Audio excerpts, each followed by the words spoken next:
Hello, this is Dr. Grande. Today's question is, can I analyze the case of Toby Dorr? Just a reminder, I'm not diagnosing anybody in this video, only speculating about what could be happening in a situation like this. If you enjoy this video, please like it, subscribe to my channel, and consider supporting me on Patreon. I will put the link to Patreon in the description for this video. First, I'll look at the background of this case, move to the timeline of the crime, then offer my analysis. Toby Dorr grew up in Kansas City, Kansas. At that time, her last name was Young. She was the oldest of 7 children. When Toby was 5 years old, her father was severely burned while setting fire to tree branches in the backyard. She ended up taking care of her brothers and sisters until her father returned from the hospital 8 months later. Toby considered herself a rule follower and a perfectionist. She never stepped out of line. She did not use drugs, drink alcohol, stay out late, violate traffic laws, or anything like that. In high school, Toby dated another student named Patrick. He was the only person she ever dated. They married when she was 20 years old. Toby worked at a utility company, and Patrick was a firefighter. The couple had 3 children, a son named Eric, a daughter named Emily, and a son named Greg. Emily died 18 hours after being born. Toby went to college at night and earned a bachelor's degree. She had majored in both business administration and accounting. In 1987, she started working as a project manager for Sprint. She was laid off in 2001 and found part-time work at a veterinary clinic. In 2004, Toby was diagnosed with thyroid cancer. During her cancer treatments, she watched television frequently and developed a particular affinity for a show called Cell Dogs on Animal Planet. The show featured various dog adoption programs in prisons. Toby decided that she wanted to start a program like this. After being successfully treated for the cancer, Toby started a dog fostering program and set up a website. The Lansing Correctional Facility contacted her about starting a program there. Toby introduced 7 dogs from a shelter into the prison on August 13, 2004.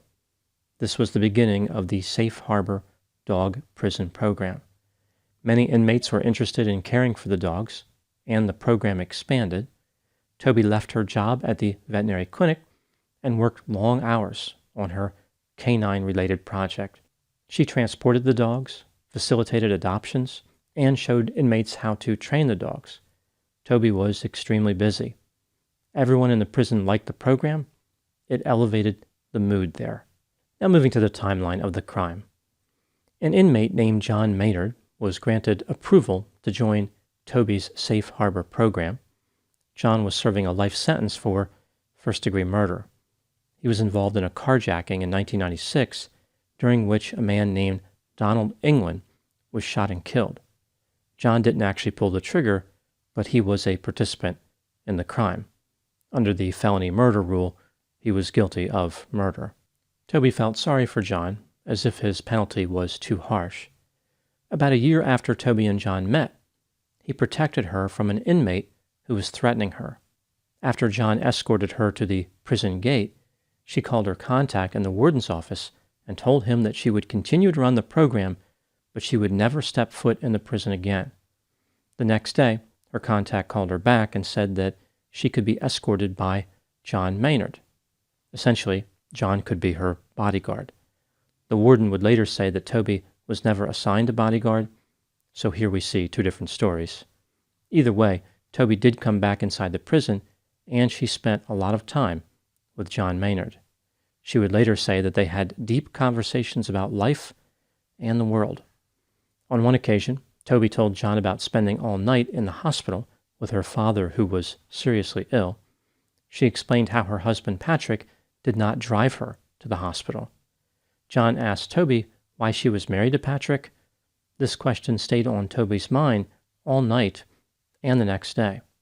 She had an epiphany and realized that she wasn't in a marriage, rather she had a convenient house-sharing agreement.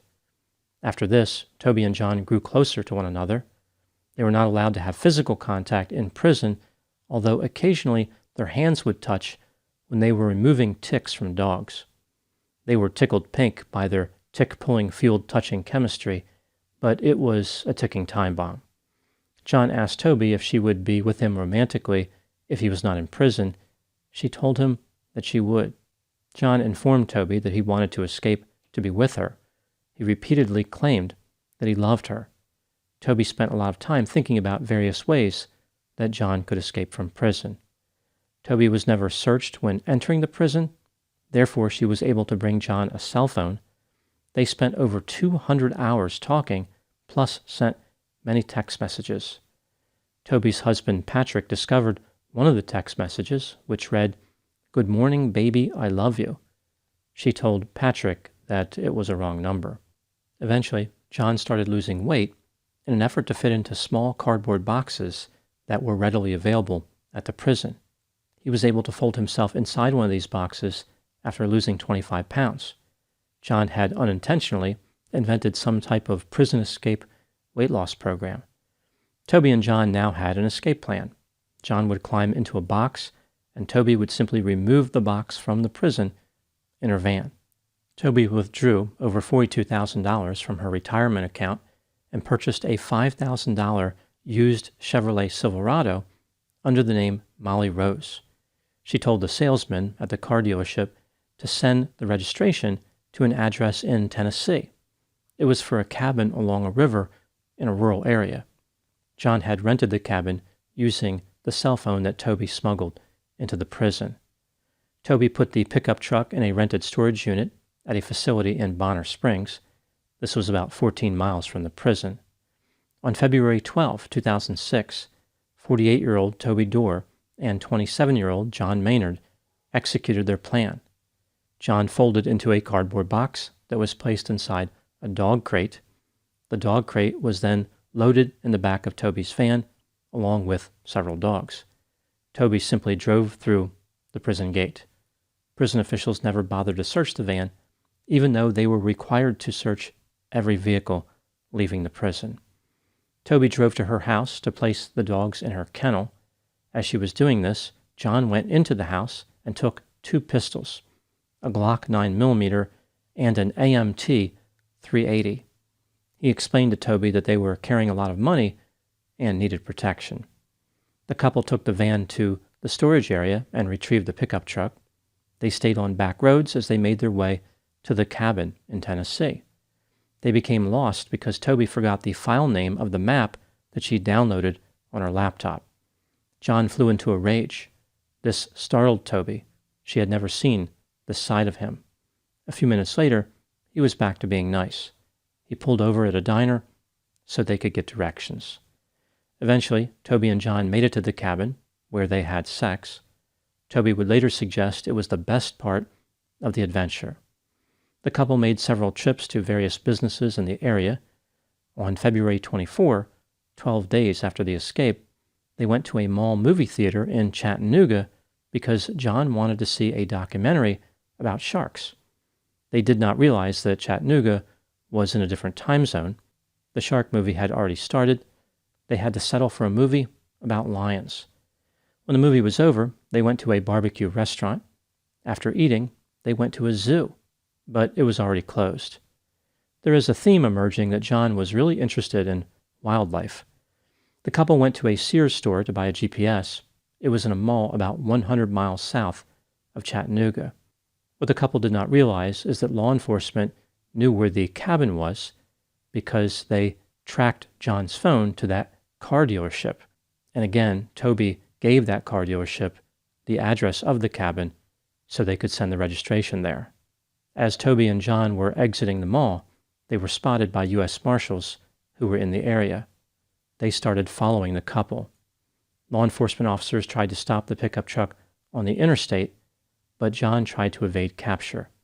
After reaching speeds of 100 miles per hour, John lost control of the truck and smashed into a tree.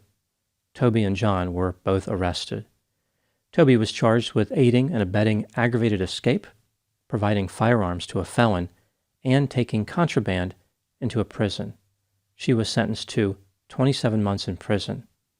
John was convicted in connection with the escape and sentenced to 10 additional years in prison. Toby was released on August 30, 2008, In October 2009, she married a man named Chris. Toby has spent her time trying to help female inmates escape destructive cycles by processing their feelings. I guess this is better than helping them just plain escape, which was her prior strategy. Now moving to my analysis. Here are my thoughts on a few items that stood out to me in this case. Item number 1. Toby's behavior led to a lot of consequences. She is now a convicted felon, spent time in prison, and lost many relationships.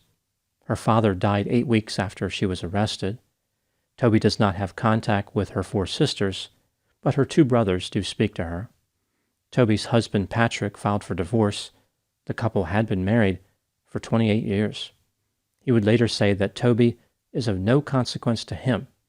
Patrick remarried and moved on with his life. Toby's 2 sons, Eric and Greg, would not talk to her. Greg was diagnosed with cancer. She went to visit him in the hospital and asked Greg if she could hug him. He said, "No, you better go." Later, through other people, Greg communicated that he wanted Toby to stay away from him. After he went into a coma, Toby returned to the hospital to see him. He died right after she left the room. Item number 2. John Maynard has been accused of manipulating Toby, but it's not clear if he really did. He said that he actually loved Toby. He mentioned how staying with Toby after the escape was inconsistent with him being manipulative. Even though he wasn't supposed to, John sent love letters to Toby for a while after they were convicted. His letters were extremely immature and overly sentimental.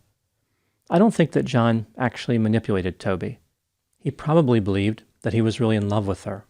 John wanted to escape to pursue his romance with her and, of course, to see documentaries about wild animals. Many people in prison are manipulative, but that doesn't mean all their actions are disingenuous. Item number 3. When listening to Toby describe what happened, there is the sense that she believed her marriage was terrible. She felt as though she was invisible to her husband, and she was depressed. Patrick said he didn't remember the negative incidents that Toby talked about, implying that these incidents never happened. He didn't see the marriage as bad. Here we see 2 different stories. Toby believed her life was awful, and Patrick thought everything was satisfactory. This brings me to item number 4. What do I think happened in this case? This is just a theory, my opinion. Toby was bored with her marriage and with her life in general. She thought about leaving her husband before, but had no plans of actually following through. She started the prison dog program to find a sense of purpose and ended up finding John. The attraction between them was intense. Toby felt as though John was attractive, and John didn't have too many options romantically, so comparatively, Toby seemed like a good option. John would do things that were endearing to Toby, like mention the color of her eyes, comment on her hair, and say that she deserved to be with a man who would make her the center of his world. The fact that the romantic relationship was off limits only made it more exciting. The feelings Toby had for John were confusing. Here she was married, yet John was always on her mind. As a result of this conflict, Toby developed a rationalization. In order to justify a romance with John, she now viewed her marriage as horrible, unbearable, and evil. She took minor complaints about her husband and crafted them into a larger theme of negativity, boredom, and despair. She convinced herself that this bold prison escape plan was necessary to get away from her marriage. It wasn't just about being with John, it was about escaping Patrick. Under this way of thinking, both John and Toby were trying to escape a life sentence. Their glorious romance would set them both free. It never occurred to them that real love would not risk anyone's life. They lacked insight and were engaged in a fantasy. After serving her time in prison, Toby reinvented her identity. She now represents herself as someone who can help others. She had an epiphany and gained insight. She broke free from a terrible relationship, even though it required the commission of serious crimes. In reality, Toby was a person who had an affair. The difference with this infidelity wasn't related to some noble struggle for freedom. Rather, it was an affair that could not lead to sex unless an escape occurred. The entire case is really about a desire for sex and companionship. There is no noble and lofty message contained within it. All affairs have the capacity to become dangerous, and that's exactly what happened here. This idea that Toby was somehow special and learned from her mistake is just another rationalization. It's a way to make her behavior tolerable, but there is no evidence here of actual insight. I think that Toby wanted to believe that she was special and justified, but she was neither. If Toby now had satisfactory insight, she would recognize that there was no redeeming element of her terrible crime. During the escape, John could have killed someone. He was in prison for first-degree murder and took guns from her house. This was not a game. It was a horrible and dangerous betrayal that jeopardized innocent lives. Now moving to my final thoughts. I think the lesson learned in this case is that many people are desperately searching for something to give them meaning and excitement. If something comes along that promises to satisfy these needs, any person, even someone who always followed the rules, can transform into a serious offender. Once caught, they will try to sidestep responsibility by putting on a dog and pony show. Those are my thoughts in the case of Toby Dorr. Please put any opinions and thoughts in the comment section. They always generate an interesting dialogue. As always, I hope you found my analysis of this topic to be informative. Thanks for watching.